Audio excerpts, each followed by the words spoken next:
ल सबैलाई नयाँ वर्षको शुभकामना।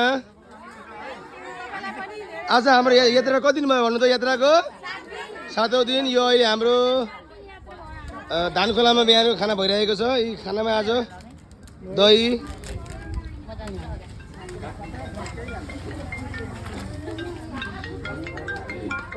टन्न खाने, जिङ्रिया बनाउने है।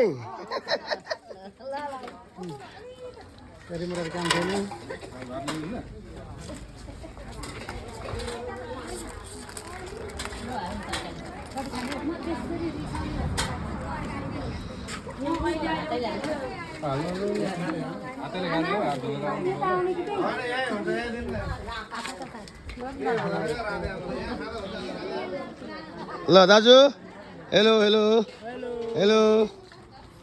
लाइन धेरै भएर